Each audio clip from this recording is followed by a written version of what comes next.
Hello, it's David Wilkins again from Minnesota, ASALH.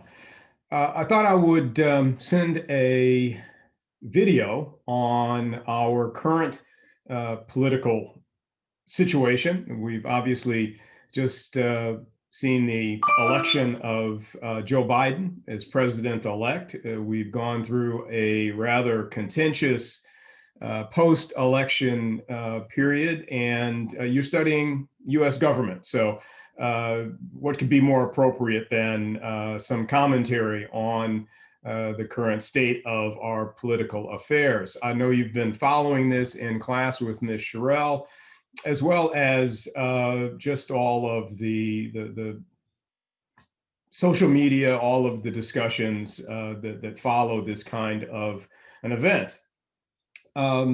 Couple of comments I would make. You might find this to be particularly contentious. Let me assure you it's not.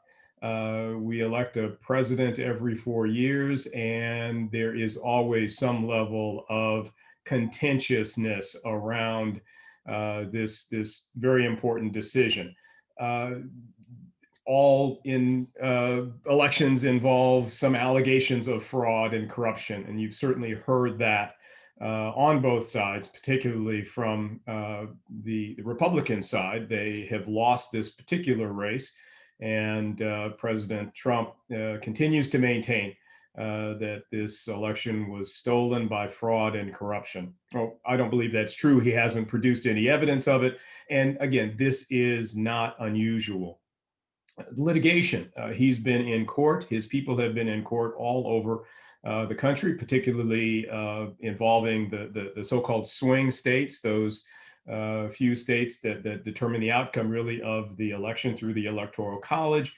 And none of that litigation has produced a different result than the announced election results for Joe Biden. But litigation is common. So again, not unusual at all. The partisanship, the fact that we appear to be such a terribly divided country along partisan lines, Republicans versus Democrats, is not unusual. It is the nature of our politics, and it is at some level a reflection of how seriously we take this, and that's good.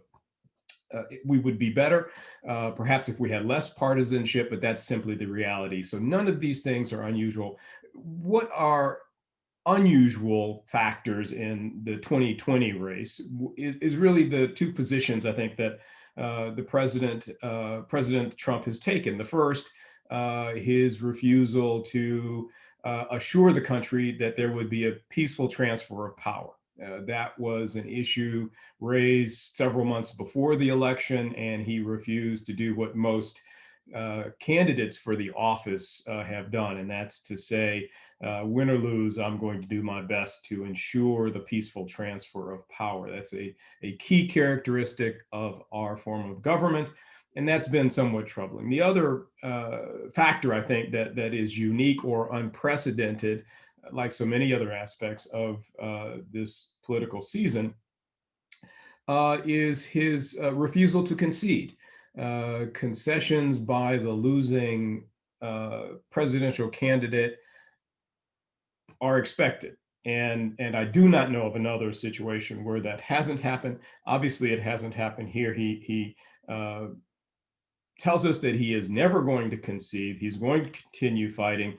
But at least as of today, the 25th of November, he has allowed the transition mechanism to be put into place so that President-elect Biden and his designated folks can get into the government offices and make the necessary plans for that peaceful transition of power.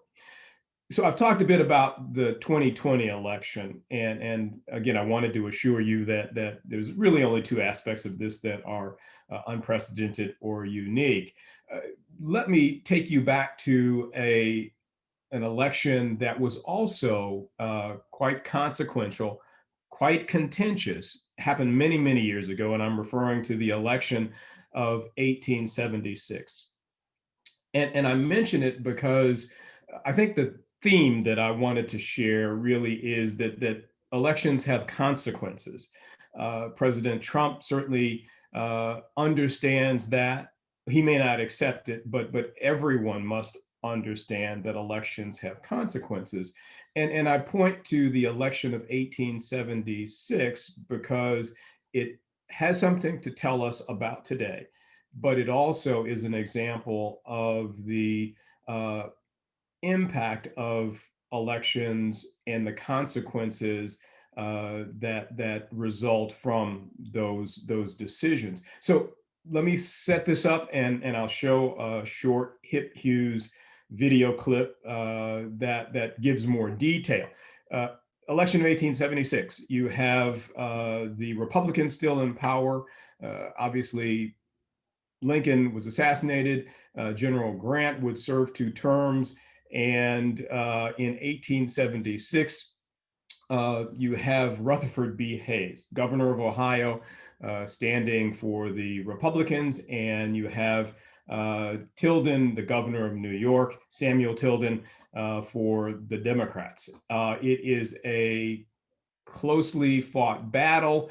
Uh, Actually, Tilden would end up with more popular votes, but the real issue is over the Electoral College.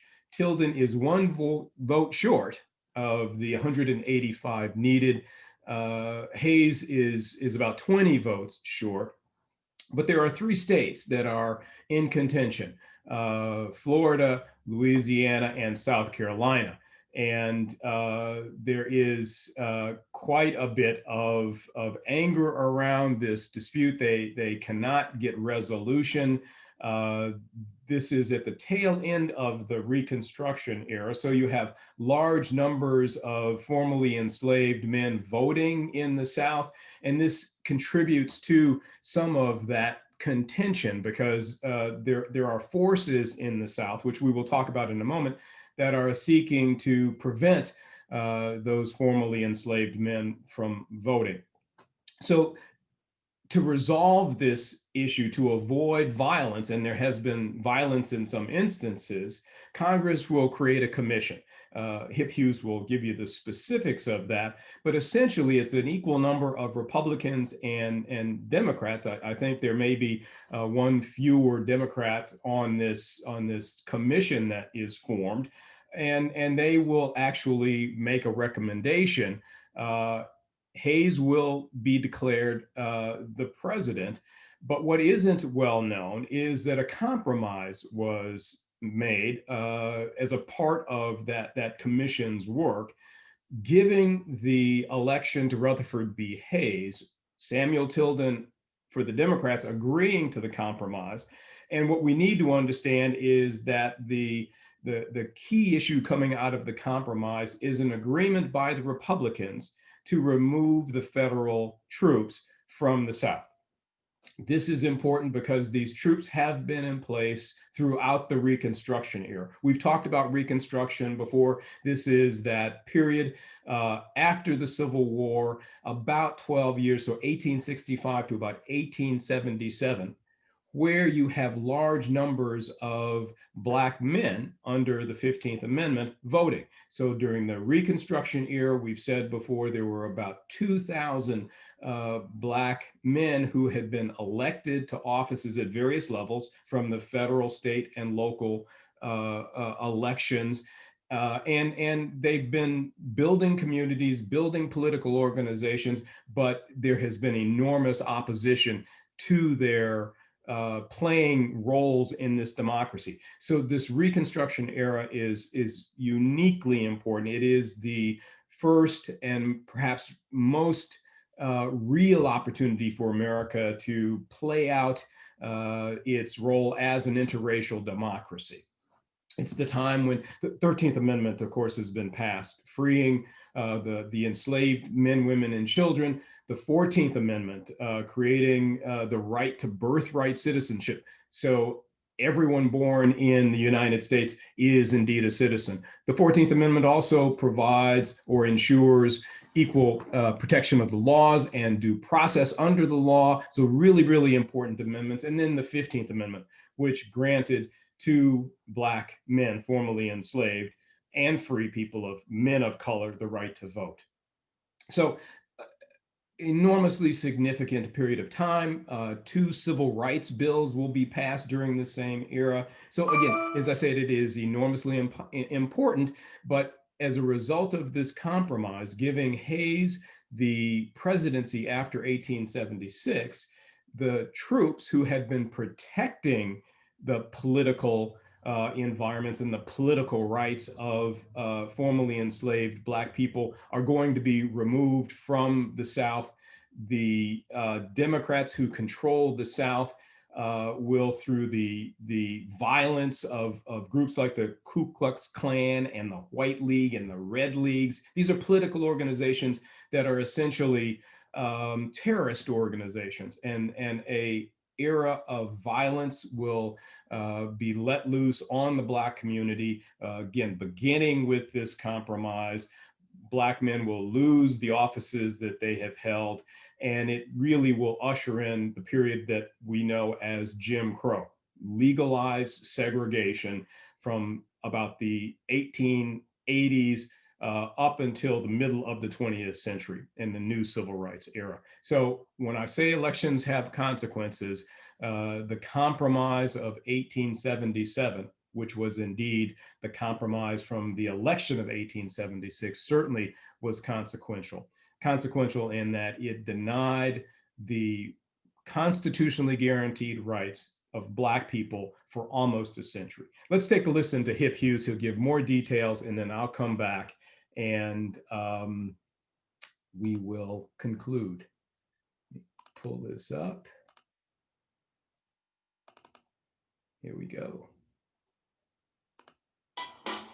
Hey guys, welcome to Hip Hughes History. We're kicking it with the Compromise of 1877, also known as the Great Betrayal. No big deal, just led to the neo-enslavement of millions of American citizens for 60 or 70 years. You might want to know something about that. So here we go. Giddy up for the learning on the YouTubes, guys. Come with me to the house of teaching.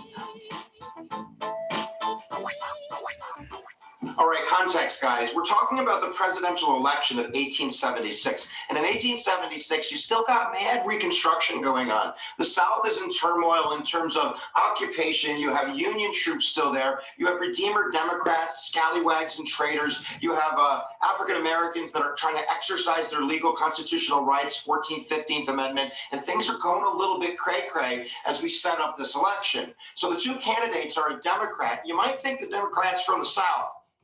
It's Samuel Tilden, who's from New York, but he's a Democrat in the sense that he believes in a limited role of the federal government. He supported the Civil War Union forces, but he was always very critical of Abraham Lincoln and what he saw as kind of tyranny of the central government. It's like a classical anti-Fed kind of thing, and definitely a states' rights Southern Democrat kind of thing. And you have Rutherford B. Hayes from Ohio, a Republican. But I want you to think not as a Republican like 14th Amendment, 15th Amendment, radical Republican. He's a cha-ching, he's a Momo Republican. He's interested in industrialization and tariffs and big business. So basically what occurs, and you can look at the electoral map, we have a really close electoral college thing going on here. At the end of the election, three states kind of stood in the balance, Florida, Louisiana, and South Carolina. Three states that still had Union forces, that still were occupied. So maybe that's why these states are in question. We can't figure out who won them because African Americans are voting and there's the Ku Klux Klan and all this stuff is going on. So the end of the day, it's 184 Tilden, 165 in the Electoral College for Hayes, and these three states add up to 20. So if Hayes is going to win, he's going to bang, bang, bang. He's going to pick up all three states. Tilden just needs one state. So what occurs?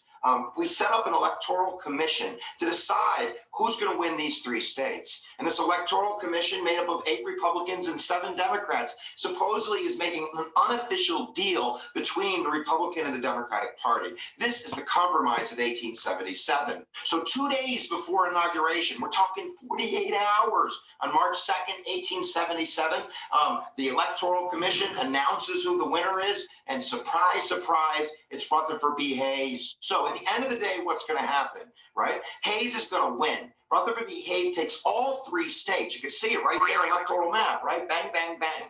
So what's the deal? What's the great betrayal? What's up with millions of Americans losing their liberty? I'm talking about those African Americans, because those African Americans are trying to live out the promise of the 14th Amendment and the 15th Amendment, equal protections and being full citizens and exercising their rights. And with Union troops there, they can do it. But guess what? Psych. That's part of the deal. The first part of the Compromise of 1877 is those troops are going bye-bye. Now, Hayes always kind of supported that idea anyway, I'll tell you, but they wanted it done immediately. And Grant actually started taking out troops before Hayes even took office. So that's number one. So you're taking like an exam or something like that. The answer is usually Reconstruction's over. It's over. The dream is dead, right? African-American rights and the 14th Amendment, it's not going to be enforced by the federal government or the Supreme Court, really up to Brown versus Board and into the 1950s and 60s. So Jim Crow, hello. Rights, goodbye. Liberty, see you later. There were other couple parts of that deal that you need to know. The South wanted somebody in the administration. They end up with David McHenry from Tennessee as the Postmaster General. They also, the South that is, and the Democrats want some type of industrialization down South. They want money for like a transcontinental railroad that would run through Texas. That's not going to happen. That was part of the deal, though. But at the end of the day, it's the great betrayal. It's the removal of those troops. It's the end of Reconstruction. That's what you want to get. So giddy up for that. The great betrayal. I take the giddy up back, because I don't think it's a giddy up. But there you go, guys, the Compromise of 1877. One more interesting fact is this is one of those elections where the popular vote doesn't matter, right? If you look at that popular vote, you can see that Tilden had like 4.3 million, and there were 4 million votes for Hayes. 300,000 more people, according to who voted in that election, voted for Tilden. But that don't matter. Popular vote don't matter. All that matters is the Electoral College. One more character that I want to bring up in this episode, and that's Mr. Hanna from Pennsylvania. That's right, the teacher from Stroudsburg Junior High School. It's a shout out to you and your kids for watching a little bit of Hip Hughes history and growing your collective brains and engaging in the art of teaching. And that's from Joshua in second period. But giddy up for that. Keep watching and make sure you subscribe, because you guys are great. Everybody's great. There you go, guys. Remember, where attention goes, energy flows. Click my face if you haven't subscribed. It's like all right. Let me stop Hughes here. Get back to my slides. And a couple of observations. He mentioned that this compromise was cut just 2 days before the inauguration. So we are in the early parts of the transition from the Trump to the Biden administration. There are 4 weeks about. So, you can imagine if we were this close to January 20th, 2021, there would be real panic. And I'd also mention we inaugurate our presidents in January of the new year. Obviously, back in the 1880s, they had, because of travel and communications, they had more time. But that must have been a frightful, very close to the 11th hour. The other, he mentioned the Redeemers, and we'll find an opportunity to talk more about. But redemption was essentially the process by which white Southerners, white Democrats, were trying to retake and would retake control of the Southern states. This is after Reconstruction, using every means, including violence on an extreme basis. Up to 2,000 people were lynched, murdered in the process of redemption. So we need to understand that. So when we talk about this great betrayal, as Hip Hughes characterized it, I think that's quite fair, quite accurate. It was indeed a great betrayal, because the consequence of the 1876 election and the Compromise of 1877 was that the rights granted by the Constitution to formerly enslaved Black people would be taken away, and would continue to be taken away through the era of Jim Crow until the new civil rights era in the middle of the 20th century, around 1964, 5, and 68. So there is another video that goes into more detail about this interesting election of 1876 that I'll share with Ms. Sherrill. She may choose to share that with you. But again, thank you all for listening to us, and